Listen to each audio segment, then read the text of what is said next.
अच्छा तो भाई आज की वीडियो में हम बात करने जा रहे हैं कि अगर आप एज अ स्किल्ड या अनस्किल्ड वर्कर हैं और अगर आप पाकिस्तान से मूव होना चाह रहे हैं तो कौन सी कंट्री आपके लिए ज़्यादा बेहतर होगी, कनाडा या दुबई। तो ये एक बड़ा डिबेटेबल टॉपिक है और बहुत ही डिटेल में इस टॉपिक पर बात की जा सकती है और इसी वजह से मैंने इस टॉपिक के ऊपर 3 वीडियोस बनाने का सोचा है और आज की वीडियो में हम सिर्फ 3 टॉपिक्स पर बात करेंगे। पहला होगा इमिग्रेशन, दूसरा जॉब अपॉर्चुनिटीज़, तीसरा बिजनेस अपॉर्चुनिटीज़ कि ये 3 चीज़ें जो हैं आपको कहाँ पर ज़्यादा आसानी से मिल सकती हैं, दुबई में या कनाडा में। तो सबसे पहले हम बात कर लेते हैं इमिग्रेशन के बारे में। मिडिल ईस्टर्न कंट्रीज़ में मूव होना, माइग्रेट करना बड़ा आसान होता है एज़ कम्पेयर टू कनाडा। उसकी वजह यह है कि अगर मैं सिर्फ 3 चीज़ें लूँ, विजिट वीज़ा, बिजनेस वीज़ा और वर्क परमिट, इन तीनों की डॉक्यूमेंटेशन जो है एज कंपैरिजन टू कनाडा बहुत आसान होती है। विजिट वीज़ा के लिए सिर्फ आपको 2 पासपोर्ट साइज फोटोग्राफ चाहिए होंगी, आपका पासपोर्ट चाहिए होगा और आपको within a week visit visa मिल जाएगा और आप इजीली किसी भी मिडिल ईस्टर्न कंट्री में ट्रैवल कर सकते हैं। बिजनेस वीज़ा के ऊपर मैं मजीद बात करूंगा बिजनेस अपॉर्चुनिटीज़ में। अगर मैं बात करूँ वर्क परमिट के बारे में, अगर आप as a skilled worker apply करते हैं किसी कंपनी में मिडिल ईस्ट में और आपको जॉब मिल जाती है तो बड़ा ईजी होता है, इतनी ज़्यादा डॉक्यूमेंटेशन नहीं होती और आप मूव हो सकते हैं दुबई हो गया या ओवरऑल किसी भी मिडिल ईस्टर्न कंट्री में। ये मैं अपने तजुर्बे की बेस पर बात कर रहा हूँ। उसकी वजह यह है कि मैंने दुबई में भी काम किया हुआ है, ओमान में भी काम किया हुआ है, सऊदीया और बहरीन में भी मैंने ट्रैवल किया हुआ है। इन मिडिल ईस्टर्न कंट्रीज में मूव होना बड़ा आसान होता है। अगर हम बात करें कनाडा की तो कनाडा में 4 बेसिकली रूट्स होते हैं जिसके थ्रू आप ट्रैवल कर सकते हैं। सबसे पहला आपका रूट होगा विजिट वीज़ा। विजिट वीज़ा में ही बहुत ज़्यादा डॉक्यूमेंटेशन चाहिए होती है, लेकिन फॉर एग्जाम्पल अगर आपको विजिट वीज़ा मिल भी जाता है और आप एक मरतबा कनाडा पहुंच जाते हैं तो एक तरीका ये होगा आपके पास कि आप अजाइलम की रिक्वेस्ट फाइल कर दें। अजाइलम की ब्रॉडली 3 कैटेगरीज होती हैं। पहली, नीड ऑफ प्रोटेक्शन, कि आपकी जान को खतरा है। दूसरा, पॉलिटिकल रीजंस की वजह से कि आप एक पार्टी में थे और दूसरी पार्टी वाले आपको जो है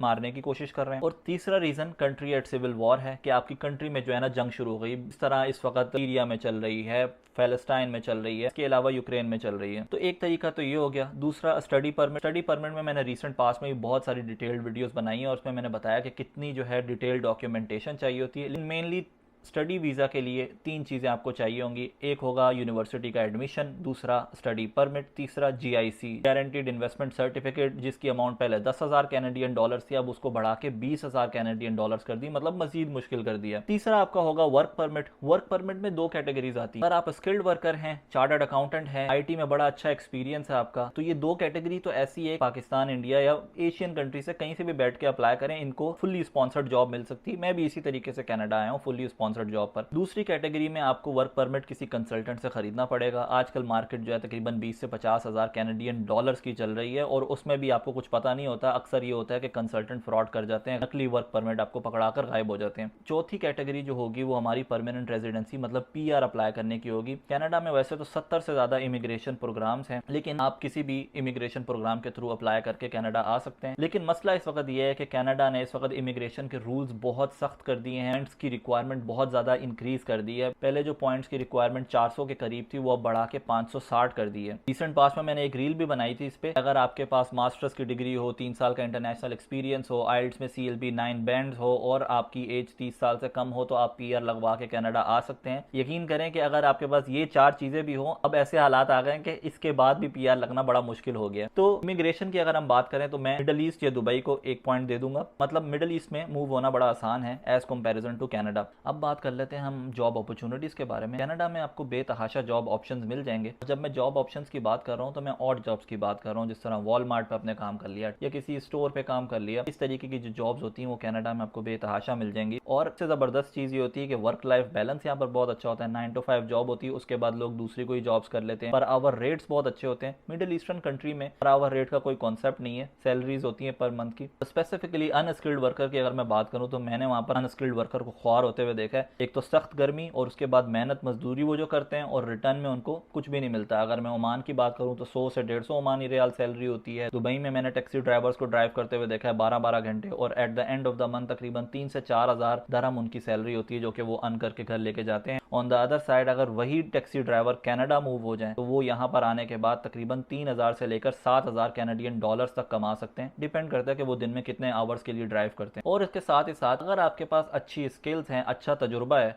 तो आप बहुत अच्छा अर्न कर सकते हैं। स्पेसिफिकली अगर मैं बात करूँ इलेक्ट्रीशियन की, मैकेनिक की, मूवर्स की, ये वो लोग हैं जो बहुत अच्छा कमा सकते हैं कनाडा में। Although skilled worker middle eastern countries में अच्छा अर्न करते हैं, कनाडा में ये होता है कि 25 से 50% टैक्स लग जाता है हमारी सैलरीज पर, उसके बाद सेविंग नहीं होती। लेकिन क्योंकि आज सेविंग के कॉन्सेप्ट को मैं जरा साइड पर कर रहा हूँ, इसीलिए जॉब ऑप्शंस में मैं आज कनाडा को पॉइंट दूंगा, क्योंकि वर्क लाइफ बैलेंस बहुत अच्छा होता है और जॉब ऑप्शंस आपके पास बहुत सारे होते हैं। तीसरा पॉइंट, बिजनेस अपॉर्चुनिटीज। कनाडा में जो है बिजनेस अपॉर्चुनिटीज मैं समझता हूँ कि बिल्कुल भी नहीं है। अगर आप नए नए आ रहे हैं कनाडा और आप सोचते हैं कि यार मैं बिजनेस कर लूँ, तो मैं आपको मशवरा दूंगा कि यार आप कनाडा में बिजनेस ना ही कीजिएगा। उसकी वजह यह है कि आवरली रेट होते हैं यहाँ पर एम्प्लॉय के, कॉस्ट आपको ज़्यादा पड़ती है। पॉपुलेशन यहाँ पर कम है, पॉपुलेशन कम है तो मतलब आपकी सेल कम होगी। फिर उसके बाद 6 महीने सर्दियाँ रहती हैं, सर्दियों की वजह से लाइफ वैसे रुकती नहीं है, लेकिन क्योंकि एक तो लोग कम हैं, ऊपर से सर्दियाँ पड़ती हैं, लोग कम निकलते हैं, उसकी वजह से भी काफ़ी पर इफेक्ट पड़ता है। और तीसरी चीज़ ये है कि टैक्स रेट्स बहुत हाई हैं, तो कम जितना कमाते हैं उसका जो है ना 30 से 50% आप टैक्स में दे देते हैं, तो कुछ बचता नहीं है। ऑन द अदर साइड अगर मैं दुबई के बारे में या मिडिल ईस्टर्न कंट्रीज़ के बारे में बात करूँ तो बेतहाशा आपको बिजनेस के ऑप्शन मिल जाएंगे। दुबई में तो मैं ये समझता हूँ कि अगर आपके पास एक अच्छा बिजनेस आइडिया है तो आप बहुत जल्दी ग्रो कर सकते हैं, अपना बिजनेस एक्सपेंड कर सकते हैं, बहुत सारे आपको ऑप्शंस मिल जाएंगे। और टैक्स हेवन है, कोई टैक्स नहीं लगता यार, जितना आप कमाओगे उतना ही आपकी अर्निंग होगी, उतना ही आपका प्रॉफिट होगा। और अभी रिसेंटली मैं अपने एक दोस्त से बात कर रहा था जो कि ओमान में रहता है, तो वो मुझे बता रहा था कि बिजनेस वीजा ओमान का लेना इतना आसान हो गया है, सिर्फ 1000 से 1200 ओमानी रियाल का बिजनेस वीजा मिल जाता है आजकल, और 2 से 3000 ओमानी रियाल चाहिए आपको कोई छोटा सा छोटा बिजनेस करने के लिए। तीसरी चीज जो आपको चाहिए होगी वो आपको एक बिजनेस प्लान चाहिए होगा। ये 3 चीजें अगर आपके पास हैं तो आपको बिजनेस वीजा मिल जाएगा और आप ओमान में आके बिजनेस कर सकते हैं। तो इतना आसान है मिडल ईस्ट मूव होना और वहां पर बिजनेस स्टार्ट करना। तो भाई बिजनेस अपॉर्चुनिटीज की अगर हम बात करें तो ये पॉइंट जो है ना मैं दूंगा दुबई को। तो भाई आज की वीडियो देखने के बाद आपको क्या लगता है कि आपको कहाँ मूव होना चाहिए, दुबई या मिडल ईस्टर्न कंट्रीज या कनाडा? कमेंट सेक्शन में जो है अपना जरूर फीडबैक दीजिएगा। नेक्स्ट वीडियो में मेरी कोशिश होगी कि मैं क्वालिटी ऑफ लाइफ और प्रेजेंट वर्सेस फ्यूचर पे जो है बात करूं कि कहाँ जो है ये चीज़ें आपको ज़्यादा बेहतर मिलेंगी। आज के लिए इतनी, दुआओं में याद रखिएगा। जज़ाकल्लाह खैरन। अस्सलामु अलैकुम व रहमतुल्लाहि व बरकातुहू।